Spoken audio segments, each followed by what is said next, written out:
আমরা জানি যে WBPRB বোর্ড, যে West Bengal police recruitment board, যেটা নিয়ে আমরা আন্দোলন করছি দীর্ঘদিন ধরে, সেই বোর্ডেরই একটি নোটিফিকেশন আজকে এসেছে। কি এসেছে দেখো, গুরুত্বপূর্ণ দুটো আপডেট এসছে। প্রথম আপডেট এসছে যে final combined competitive examination in CW recruitment to the post of sub inspector, sub inspectress, অর্থাৎ unarmed branch and sub inspector armed branch and sergeant in Kolkata police. অর্থাৎ কলকাতা পুলিশের যে এসআই, যে প্রিলি হয়ে গেছে আজকে থেকে প্রায় 1.5 বছর আগে, যার এখনো পর্যন্ত প্রিলি রেজাল্ট বেরোয়নি, সেই পরীক্ষার মেন্সের ডেট দেওয়া ছিল 15/10/2025। কিন্তু পিআরবি আজকে 18/9/2025 অর্থাৎ প্রায় 1 মাস আগেই তোমাকে জানিয়ে দিচ্ছে যে নিউ টেন্টেটিভ ডেট হলো এই মোমেন্টে পোস্টপন, অর্থাৎ এই মোমেন্টে এই পরীক্ষাটাকে পোস্টপন করে দেওয়া হলো। New date will be intimated in due course, এর মধ্যেই নতুন ডেট জানিয়ে দেওয়া হবে। কেন জানি এটা হলো, এর পেছনে একটা বড় কারণ যে যেহেতু এখনো পর্যন্ত প্রিলি রেজাল্ট বেরোয়নি, এবং সম্ভবত যে সরকার তো ভুলেই গেছিল একটা কথা, যে প্রিলি রেজাল্ট বেরোবে, তারপর মাঠ হবে, মাঠের মধ্যে থেকে যারা চান্স পাবে তাদের নিয়ে হবে মেন। তো সেই জায়গাটাই তো নেই, আর 1 মাসের মধ্যে কবে সেটা হবে? অবশেষে সরকারের ঘুম ভেঙেছে এবং সরকার বুঝতে পেরেছে যে এটা সত্যিই পসিবল নয়, এবং সেই জন্যই সরকার নয়, পিআরবি বোর্ড 15/10/2025 তোমাদের যে এসআই মেন্স হওয়ার কথা ছিল কেপির, সেই এসআই মেন্স খুব স্বাভাবিকভাবেই পোস্টপন হয়ে গেছে। হয়তো খুব শীঘ্রই জানাবে, কারণ এখনো প্রিলি রেজাল্ট বেরোয়নি। আমরা বারবার করে বলছি যে পুলিশ রিক্রুটমেন্ট বোর্ডে কিন্তু স্বচ্ছতা আনা প্রয়োজন, তার থেকেও বড় কথা হচ্ছে একটা শিডিউল মেনটেন করা প্রয়োজন।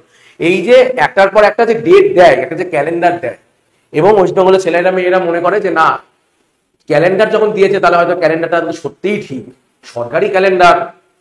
এখন প্রতিটা ক্যালেন্ডারের প্রতিটা জায়গাতেই যদি এরকম দেখা যায় যে আলটিমেটলি সেই ক্যালেন্ডারটারই কোনো ভ্যালু নেই, এবং কিছুদিন পর জানা যায় যে না, সেই ক্যালেন্ডারটা ডেট চেঞ্জ হয়ে গেছে, তাহলে কিন্তু খুব সমস্যা।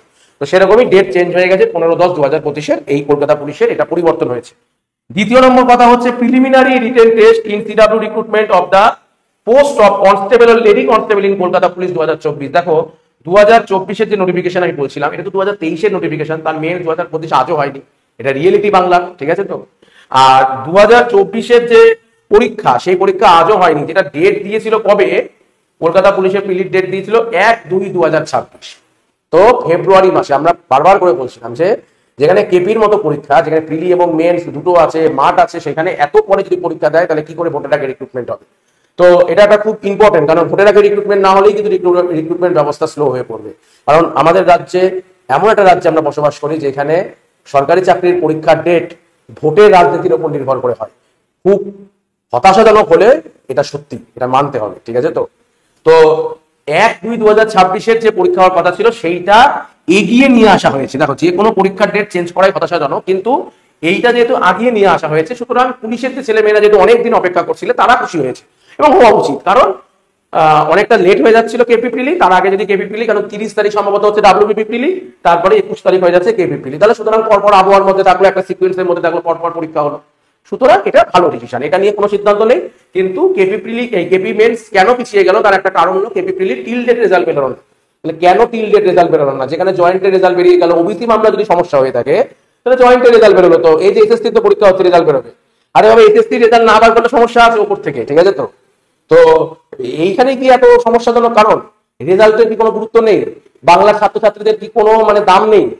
তাদের সময়ের কোনো দাম নেই? যখন ইচ্ছাটা পরীক্ষা ফেললাম, যখন ইচ্ছা তুলে নিলাম, আবার মনে হলো 2 দিন পর পরীক্ষা দিলাম। গোটা সিস্টেমটাই সমস্যাজনক হয়ে যাচ্ছে। এর ফলে তো ছাত্রছাত্রীরাই আলটিমেটলি বুঝতে পারে না, ছাত্রছাত্রীরা সবচেয়ে বেশি কনফিউজ, কবে পরীক্ষা হবে স্যার, আদৌ কি হবে, এই প্রশ্ন কেন উঠবে বারবার করে। এটা হতাশাজনক, খারাপ লাগছে যে আমরা যারা পুলিশের যারা ব্যাচ পড়াচ্ছি, ডেডিকেটেড পড়াচ্ছি, তাদের যদি বারবার করে ফ্রিকোয়েন্সি চেঞ্জ হতে থাকে ডেটের, তাহলে তো সর্বনাশ।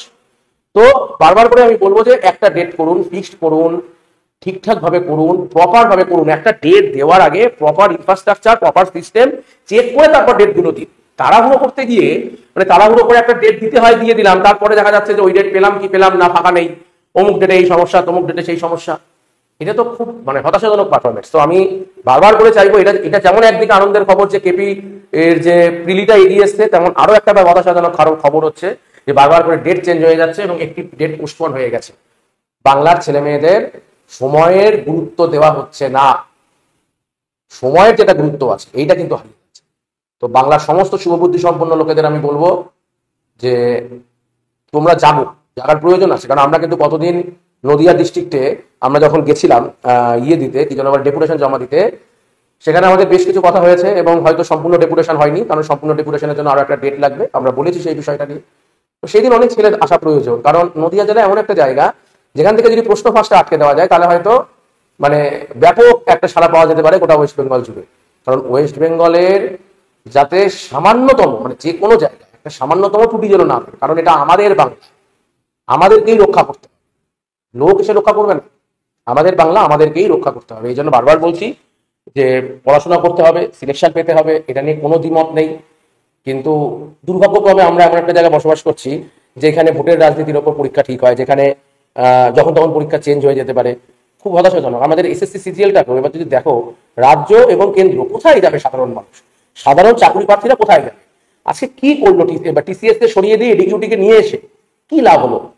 এইরকম ভাবে পরীক্ষা ব্যবস্থা, লেক টাউনে গেস্ট হাউসের উপরে পরীক্ষা হচ্ছে, ভাবা যায়? নিচে গেস্ট হাউস, দোতলায় পরীক্ষা হচ্ছে সিজিএল এর মতো পরীক্ষা। এডিকিউটি কি আনার দরকার ছিল? টিসিএস কি ঠিকঠাক ছিল না? ঠিকই ছিল। রেলের পরীক্ষা হলো কি করে? এই যে এনটিপিসির পরীক্ষা হয়ে গেল, কোনো ঝামেলা আছে? কেউ অভিযোগ করেছে? নেই। সুতরাং টিসিএস অনলাইন এইগুলোকে একটু ঠিকঠাক করতে হবে, অবশ্যই বুঝতে হবে এই জায়গা।